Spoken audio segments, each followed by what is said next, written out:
चिराग पासवान के साथ जो बीता है बिहार में, उनके चाचा ने पार्टी तोड़ी और उस वक्त उनको किसी का साथ नहीं मिला। भारतीय जनता पार्टी ने भी उनका साथ नहीं दिया। हरियाणा में क्या हुआ? आम आदमी पार्टी वोट कटुआ की भूमिका में थी। 4 ऐसी सीटें विधानसभा, जो मैंने पूरा आकलन किया है, 4 विधानसभा सीटों पर अगर आम आदमी पार्टी के और कांग्रेस के वोट मिला देंगे आप, तो भारतीय जनता पार्टी के वोट से ज्यादा है। मतलब वहां 4 विधायक और जीत सकते थे अगर इन दोनों का गठबंधन होता तो। अब राहुल गांधी और अखिलेश यादव अलग अलग राह पर चलेंगे तो फिर कुछ छोटे छोटे नेता हैं, चंद्रशेखर रावण हैं, वहां पर अपना दलित समीकरण सेट कर रहे हैं। चिराग पासवान आके पासी समाज को एकजुट कर रहे हैं। नहीं, वो प्लान है वो। आदित्यनाथ टकटकी लगाए देखे हैं कि भैया इन लोगों को आपस में जितना लड़ेंगे फूटेंगे, सीएम योगी आदित्यनाथ का एक तरफा वोट बैंक जो है सेट होगा। तो भाजपा की रणनीति मजबूत हो रही इन सबके आपस में बंटने से।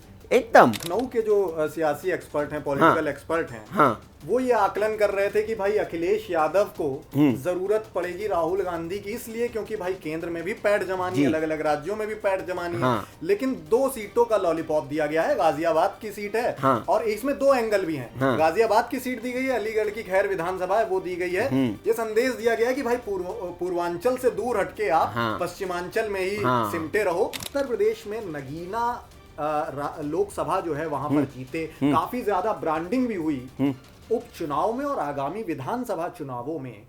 कैसे देखते हैं उनकी राजनीति को? तो हरियाणा के विधानसभा चुनाव के नतीजे जब सामने आए तो कांग्रेस के लिए एक दुखद भरी खबर भी लेके आए, दुख भरी खबर लेकर आए। और उसके ठीक बाद अखिलेश यादव ने, उनके राहुल गांधी के इंडी गठबंधन के सहयोगी अखिलेश यादव ने उत्तर प्रदेश में जो 10 सीटों पर उपचुनाव होने हैं उनमें 6 सीट पर अपने कैंडिडेट फाइनल कर दिए।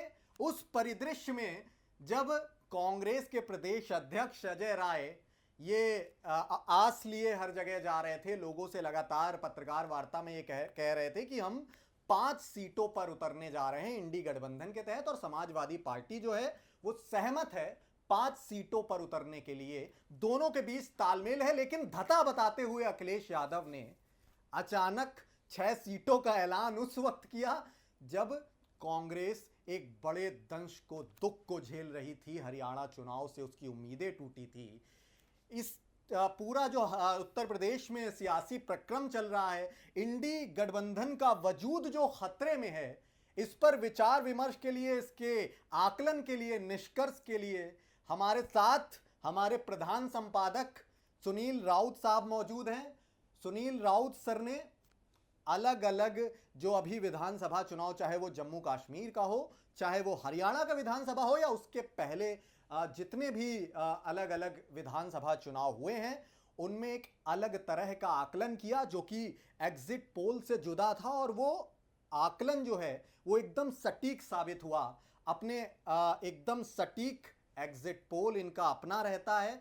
जो सटीक एग्जिट पोल होता है उसके लिए चर्चित है आजकल काफी ज्यादा। तो हमने सोचा क्यों ना उत्तर प्रदेश से जुड़ी जो अभी सियासी हलचल है उसको लेकर बात की जाए, क्या परिस्थिति है, उनका आकलन जाना जाए। पहले तो सर बताइए जी, क्या उत्तर प्रदेश में अभी सियासी खिचड़ी पक रही है, और फिलहाल अखिलेश यादव और राहुल गांधी, यूपी के 2 लड़के, अब एक बार फिर जो है उनके बीच खींचतान चल रही है, क्या कहेंगे सर?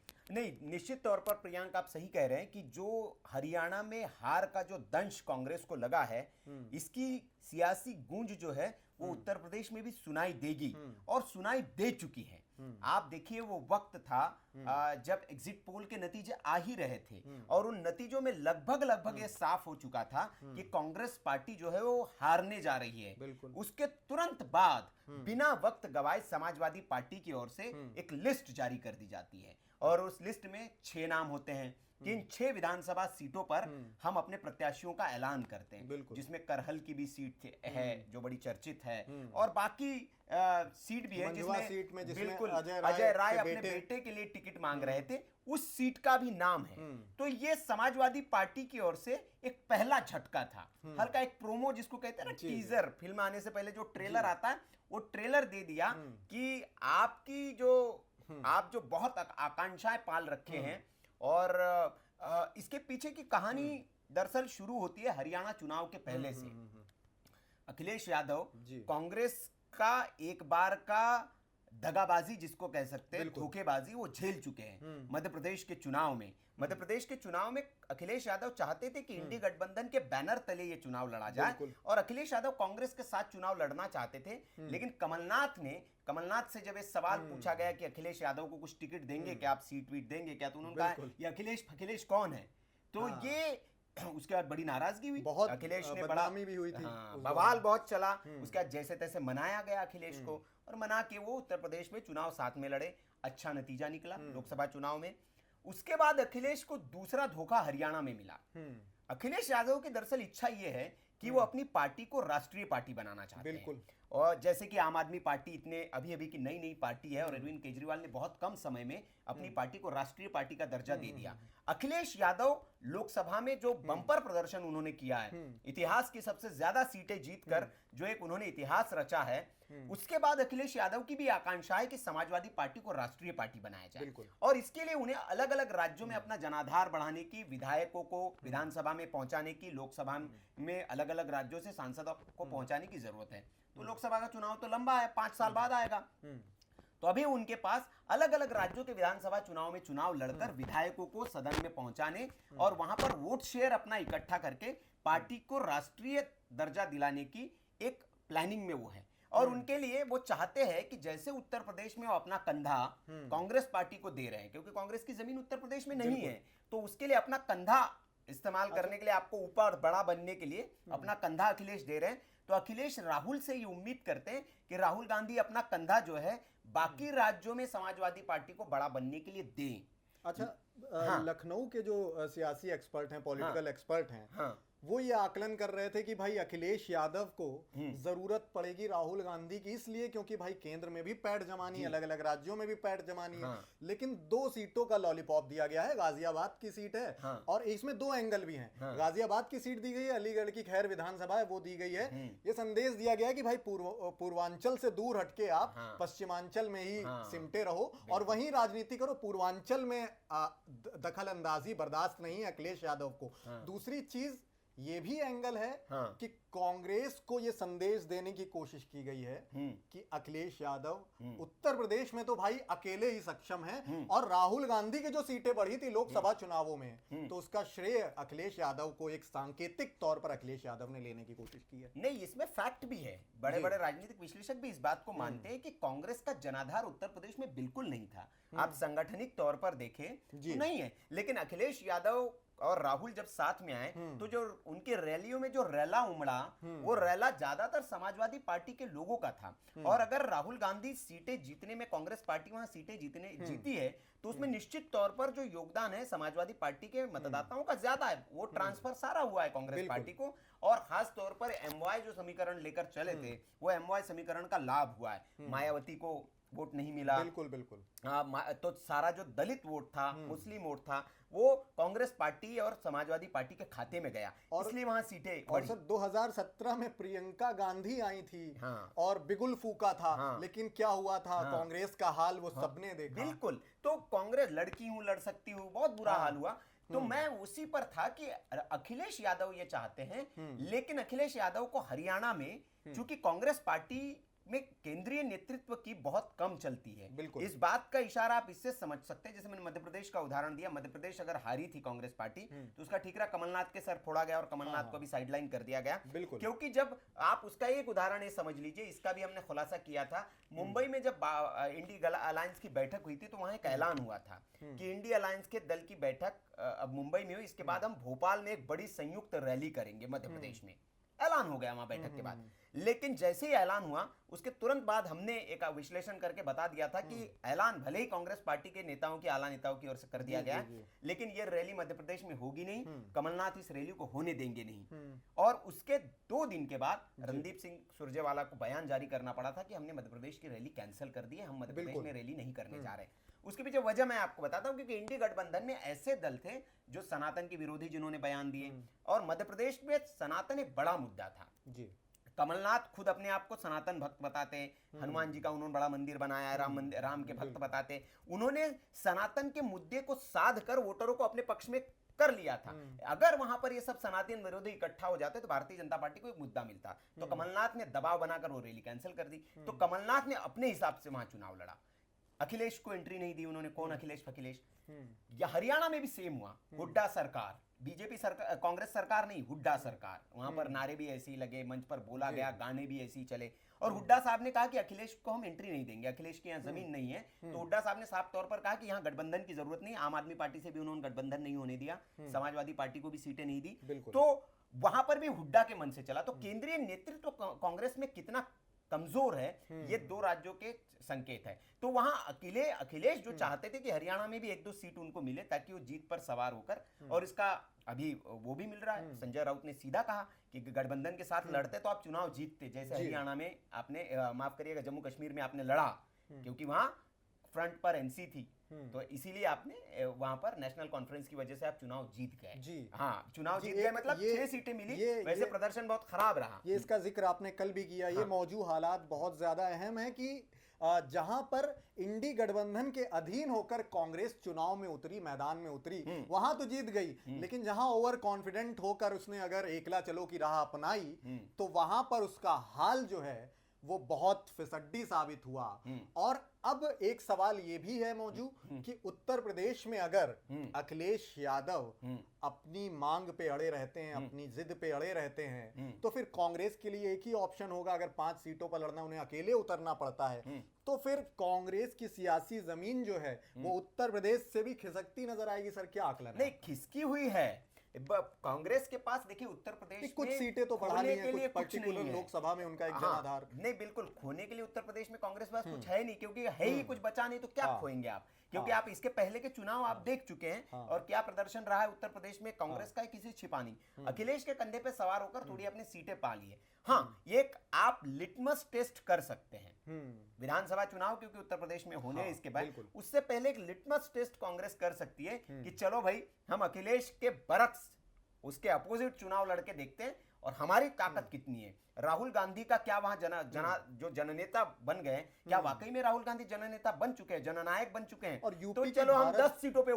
लड़कर देखते हैं। तो कांग्रेस अकेले 10 पे लड़े, अखिलेश 10 पे लड़े, बीजेपी, तो उसमें कांग्रेस को अपनी ताकत का पता चल जाएगा। और उत्तर प्रदेश की भारत जोड़ो यात्रा जो पैदल चल के निकले थे, अलग अलग शहरों का रुख किया था, उसका कोई फायदा मतलब राहुल गांधी को नहीं मिला। अखिलेश यादव के सपोर्ट के बल पर ही राहुल गांधी का सियासी रथ आगे बढ़ा। नहीं, आपका ऐसा कहना? भारत जोड़ो यात्रा सिर्फ उत्तर प्रदेश के हो, हम पूरे देश का विश्लेषण करेंगे। जहां जहां उड़ीसा में भी भारत जोड़ो यात्रा गई थी, जम्मू कश्मीर में भी भारत जोड़ो यात्रा गई थी। जिस जम्मू रीजन में कांग्रेस पार्टी ने चुनाव लड़ा, एनसी का जो और कांग्रेस का गठबंधन था, उसमें सबसे ज्यादा, चूंकि एनसी का जनाधार जम्मू क्षेत्र में नहीं है, वो घाटी क्षेत्र में है, तो जम्मू क्षेत्र की मैक्सिमम सीटें कांग्रेस पार्टी को दी गई थी, और 1 सीट सिर्फ जीत पाई कांग्रेस, जहां सीधा बीजेपी कांग्रेस के बीच टकराव था। तो आप तो भारत जोड़ो यात्रा में खूब आपने बर्फ के गोले खेले थे दीदी के साथ, वहां गए थे ना? हाँ, कांग्रेस कश्मीर आप गए थे। आपने भारत जोड़ो यात्रा कहाँ नहीं की? आप भारत जोड़ो यात्रा असम में भी गए थे। आप हेमंत बिस्वा शर्मा से कितना उनका वो हुआ, वहां पे लोकसभा चुनाव के नतीजे आप देख लीजिए। तो भारत जोड़ो यात्रा जहां जहां गई, उसका विश्लेषण पहले हो चुका है कि भारत जोड़ो यात्रा का असर राहुल गांधी को बड़े पैमाने पर नहीं मिला हो, लेकिन हाँ, उनकी छवि में एक सुधार आया है कि परिपक्व नेता हुए हैं। मैं ये नहीं कहूंगा, दरकिनार नहीं किया जा सकता। हरियाणा में कांग्रेस पार्टी ने बहुत गेन किया है, 12% का वोट गेन किया है पिछले चुनाव के मुकाबले, सीटें गेन की है, तो हरियाणा में गेन किया है, लेकिन उसके कारण है कांग्रेस का उभार हो रहा है। लेकिन चूंकि कांग्रेस पार्टी पर, जैसे अभी भारतीय जनता पार्टी प्रधानमंत्री नरेंद्र मोदी ने भी कहा कि आप परजीवी पार्टी है, आप जहां दूसरे के कंधे पर होते हैं वहां जीत जाते हैं, दम है तो एकला लड़के देखिए।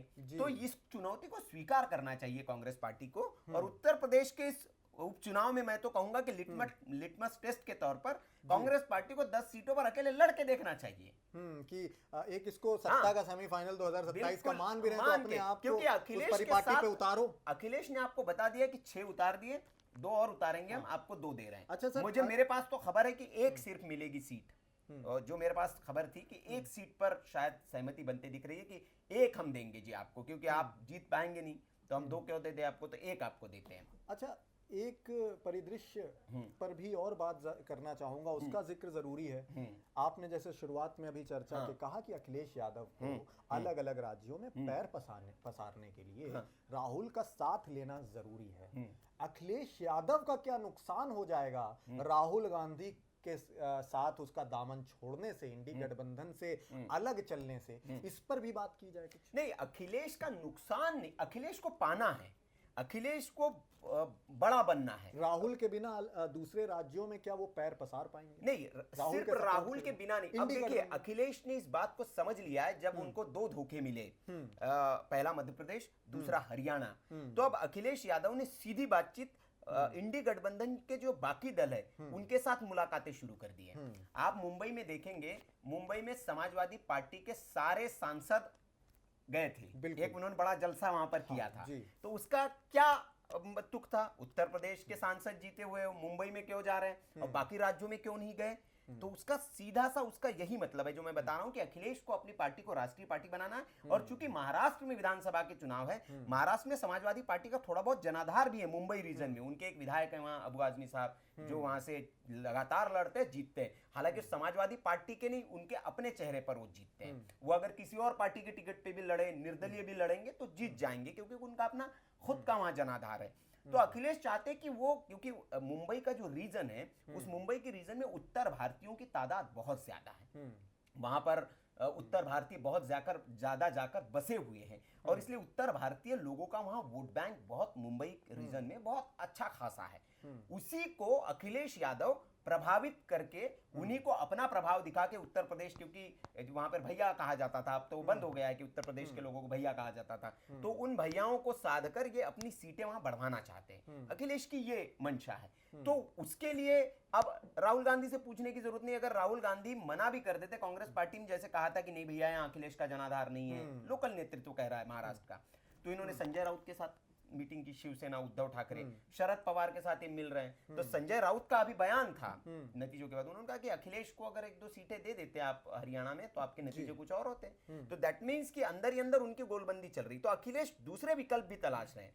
कांग्रेस के पास विकल्प नहीं है, अखिलेश के पास बहुत विकल्प है, क्योंकि इंडी गठबंधन है, 30 से ज्यादा दल है, और एक राज्य में 5-5 क्षेत्रीय दल है। तो राहुल अगर नहीं है तो दूसरे 4 दलों के सहारे वो कर लेंगे। तो राहुल के पास एक विकल्प है, अखिलेश के पास 5 विकल्प है। जी, आप बहुत विस्तृत आकलन कर रहे हैं, अपने समीकरण पेश कर रहे हैं, और जो परिस्थिति आपने बताई है उसमें एक परिस्थिति मैं भी देख पा रहा हूं भविष्यगामी, कि जब राहुल गांधी और अखिलेश यादव अलग अलग राह पर चलेंगे तो फिर कुछ छोटे छोटे नेता हैं, चंद्रशेखर रावण हैं, वहां पर अपना दलित समीकरण सेट कर रहे हैं। चिराग पासवान आके पासी समाज को एकजुट कर रहे हैं। नहीं, वो प्लान है। आदित्यनाथ टकटकी लगाए देखे हैं कि भैया इन लोगों को आपस में जितना लड़ेंगे फूटेंगे, सीएम योगी आदित्यनाथ का एक तरफा वोट बैंक जो है सेट होगा।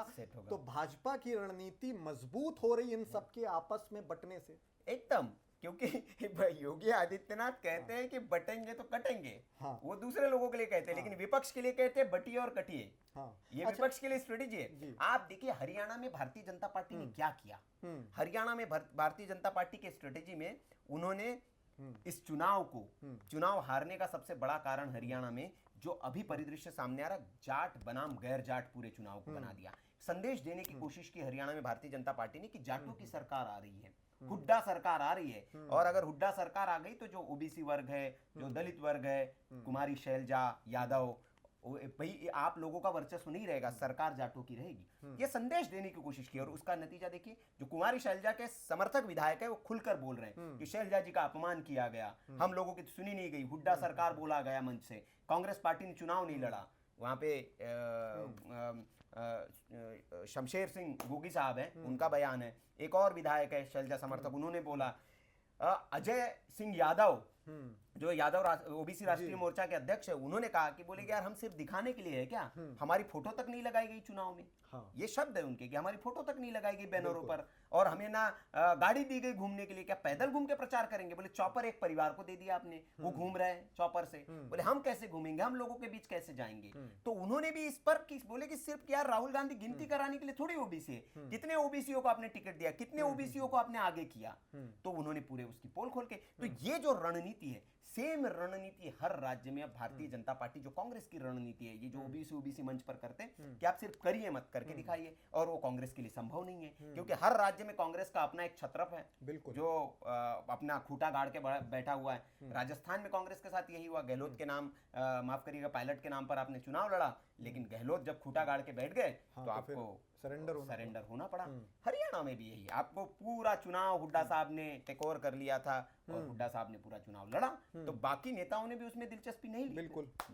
और अंतिम चरणों में चूंकि चंद्रशेखर आजाद रावण का जिक्र और चिराग पासवान, ये दो लड़के, यंग लड़के यूपी की सियासत में सभी सियासी जानकारों की इन पर नजरें हैं, हर गतिविधि पर इनके, तो इन दो लड़कों की बात होना भी जरूरी है। क्रमवार पहले आप चंद्रशेखर रावण की राजनीति पर भी बात करेंगे। हरियाणा गए थे जोर शोर से, एक बार हमला हुआ, कथित हमले की राजनीति भी चमकाई, सिंपैथी गेन करने की कोशिश की, लेकिन धक्के मार के ऐसा कह रहे हैं लोग, कोट कर रहे हैं कि निकाल दिए गए सुपड़ा साफ, कुछ प्रतिशत वोट भी नहीं मिल पाए, बिल्कुल मोहताज दिखे। तो चंद्रशेखर, सवाल सर मेरा ये है कि उत्तर प्रदेश में नगीना लोकसभा जो है वहां पर जीते, काफी ज्यादा ब्रांडिंग भी हुई, उपचुनाव में और आगामी विधानसभा चुनावों में कैसे देखते हैं उनकी राजनीति को, कितने उभर पाएंगे वो? जी बिल्कुल, देखिए चंद्रशेखर रावण की अपनी महत्वाकांक्षाएं हैं और वो अपने आप को कांशीराम और मायावती के बरक्स राज्य में खड़ा करना चाहते हैं। उनके जो भीम आर्मी के कुछ सपोर्टर्स हैं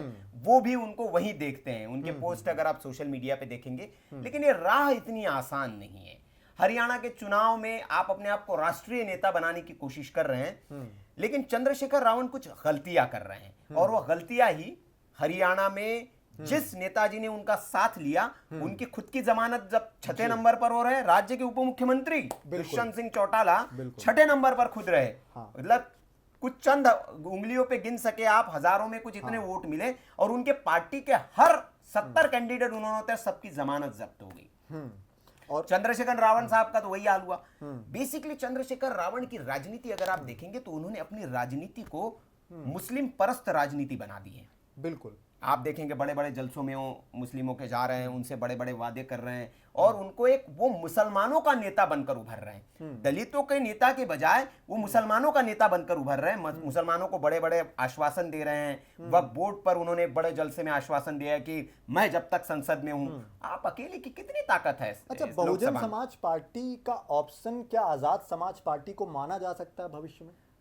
पूरे उत्तर प्रदेश में नहीं, नगीना क्षेत्र में ही मैं समझ सकता हूं कि चंद्रशेखर आजाद की जो पकड़ है अपने नगीना क्षेत्र में है, और वो भी चूंकि मुसलमानों का समर्थन उनको एक तरफा मिला, के समीकरण पे बिल्कुल वो जीत कर आए हैं। और दलितों में चूंकि वहां पर उन्होंने बहुत काम किया, अपने क्षेत्रीय युवा नेता थे, भीम आर्मी उन्होंने बनाई है, भीम आर्मी जैसा संगठन काम कर रहा है वहां, तो इसलिए उनकी बाकी उत्तर प्रदेश के दूसरे जगह पर आप कहेंगे तो मायावती के बरक्स उनको आप खड़ा नहीं कर सकते। मायावती का राज्य के दलित नेता के तौर पर अभी नहीं उभरे हैं, नहीं, क्योंकि राज्य की जनता भी जानती है कि चंद्रशेखर रावण अभी इतने बड़े नहीं हुए कि उनको वोट दिया जाए तो वो एक किंग मेकर की भूमिका में आ सकते हैं, किंग की भूमिका में आ सकते हैं। तो वो लोग जो है वो एक तरफा वोट करना चाहते हैं। आप दूसरे जगह पर भी जहां चंद्रशेखर रावण अगर कहीं खड़े होंगे और अखिलेश एक तरफ है, तो आप मुसलमान चंद्रशेखर रावण को वोट नहीं करेगा, वो अखिलेश यादव को वोट करेगा। भला ही वो मुसलमानों के नेता इधर का आते होंगे, लेकिन जिस सीट पर मुसलमानों को लगेगा चंद्रशेखर रावण जीतने वाला, वहां वो रावण को वोट करेंगे। तो ये सिर्फ सोशल मीडिया का नेता होना और जमीन का नेता होना, इसमें अंतर है प्रिया। अच्छा, बीते रोज आपसे बात हो रही थी तो आपने एक स्ट्रेटेजी बीजेपी की मुझे भी बहुत ज्यादा उस पर ध्यान आकर्षण हुआ कि आपने चिराग पासवान को एक बड़ी स्ट्रेटेजी के तौर पर बीजेपी की ओर से भेजे जाने के संकेत दिए। मुझे बड़ा इंटरेस्टिंग टॉपिक लगा सर, बताएं क्या हो सकता है? नहीं, मेरा ये आकलन है कि चिराग पासवान एनडीए के सहयोगी है, मोदी के हनुमान अपने आप को वो अलग राह पे चलने की बात, ऐसी खबरें भी हेडलाइन बनी। हाँ, देखिए सब हेडलाइंस तो आप पत्रकार हैं और सब जानते हैं, हेडलाइंस तो बनती है, बनवाई जाती है। कई हेडलाइंस जो है वो प्लांटेड होती है, और किसको बड़ा बनाना है, किसको छोटा बनाना है, ये तो मीडिया का काम है। तो चिराग पासवान के साथ जो बीता है बिहार में, उनके चाचा ने पार्टी तोड़ी और उस वक्त उनको किसी का साथ नहीं मिला, भारतीय जनता पार्टी ने भी उनका साथ नहीं दिया। उसके बाद भारतीय जनता पार्टी ने उनको लोकसभा चुनाव में 5 सीटें दी, 5 जीत के आए, हीरो बनाया, मंत्री बनाया, उन्होंने मोदी जी के बार बार चरण छुए, मोदी जी की स्तुति की, उन्होंने स्तुति गान किया, अपने आप को हनुमान बताया। वो चिराग पासवान ये नहीं कर सकते। चिराग पासवान अकेले चुनाव लड़ने की बात अगर कर रहे हैं तो वो किसी के इशारों पे कर रहे हैं, और वो जाकर अगर वहां चुनाव लड़ेंगे तो किसी के इशारे पर जाकर लड़ेंगे। पासी वोट अगर अलग चुनाव लड़ते हैं तो बड़ा बाहुल्य है, क्योंकि जो मैं एक रिपोर्ट मैं इसका उदाहरण आपको देता हूं जी। जो है पासी वोट जो बेसिकली लोकसभा चुनाव में आप स्ट्रेटेजी को देखेंगे तो भारतीय जनता पार्टी को जो नुकसान हुआ, दलित वोट जो छिटका है भारतीय जनता पार्टी से, वो इनके पक्ष में गया, मुसलमानों ने एक तरफा वोटिंग की, उसका नुकसान भारतीय जनता पार्टी को। तो भारतीय जनता पार्टी ये चाह रही है कि ये वोट अगर हमें इस बार नहीं मिलता है तो हम उसको काटेंगे। ये भाई इसको मिलना है, वो किसी उसको मिल जाएगा, वो जीतेगा नहीं, लेकिन वो हार में महत्वपूर्ण भूमिका निभाएगा। असदुद्दीन ओवैसी क्या करते हैं, जाकर किसी सीट पर लड़ते, वो जीते थोड़ी है, लेकिन वो वोट कटुआ की भूमिका में होते हैं, वोट काटेंगे। वो किसके वोट? हरियाणा में क्या हुआ, आम आदमी पार्टी वोट कटुआ की भूमिका में थी। 4 ऐसी सीटें विधानसभा, जो मैंने पूरा आकलन किया है, 4 विधानसभा सीटों पर अगर आम आदमी पार्टी के और कांग्रेस के वोट मिला देंगे आप, तो भारतीय जनता पार्टी के वोट से ज्यादा है। मतलब वहां 4 विधायक और जीत सकते थे अगर इन दोनों का गठबंधन होता तो। बिल्कुल, तो 4 विधायक और बढ़ जाते कांग्रेस पार्टी के, लेकिन नहीं किया। ऐसे बाकी सीटें आप देख लीजिए जहां पर वोट बटा है, तो वोट कटुआ की भूमिका में ये रहने वाले। आम आदमी पार्टी को क्या लगता है आपको, उनको भरोसा था कि हरियाणा में चुनाव जीत जाएंगे, लेकिन चूंकि उनको भी अपनी जमीन लड़ानी है, कांग्रेस को जिताने के लिए एक राष्ट्रीय दल जो चुपचाप नहीं रह सकता जी। हाँ, तो वो तो इसीलिए मैदान में थे, और कांग्रेस की ये जिम्मेदारी थी, उसे समझना था। ये कांग्रेस का फेलियर है कि आम आदमी पार्टी को उन्होंने साथ नहीं दिया। अच्छा, आपने हरियाणा और जम्मू कश्मीर दोनों में ही एक सटीक आकलन किया, बहुत चर्चा भी हुई, अलग अलग लोगों ने उस पर बात भी की। वीके न्यूज का वो जो आकलन है वो कोट किया गया कि 4 दिन पहले ही जब एग्जिट पोल चीख कर बोल रहे थे कि भाई कांग्रेस पूरी तरह से पूर्ण बहुमत में आ रही है, उस वक्त आप सामने आते हैं कैमरे के और कहते हैं लिख के ले लो भाई, जो भारतीय जनता पार्टी जम्मू कश्मीर में भी मजबूत होगी और हरियाणा में तो सरकार एकदम गारंटी आपने दी कि सरकार बन रही। एग्जिट पोल वाले दिन मैं खड़ा होऊंगा और ये सारे एग्जिट पोल फिसड्डी साबित होते हैं, और वो हुआ भी। अब उत्तर प्रदेश के उपचुनाव हैं सर, कोई आकलन हो जाए, कितनी सीटें आप 10 सीटों में से आपका जो व्यक्तिगत आकलन है उसमें आप बताएं कि भारतीय जनता पार्टी। प्रियांक की बहुत जल्दबाजी होगी, हम करेंगे इस पर आकलन, हम दोनों साथ रहेंगे और उत्तर प्रदेश के दर्शकों को हम ये आकलन देंगे।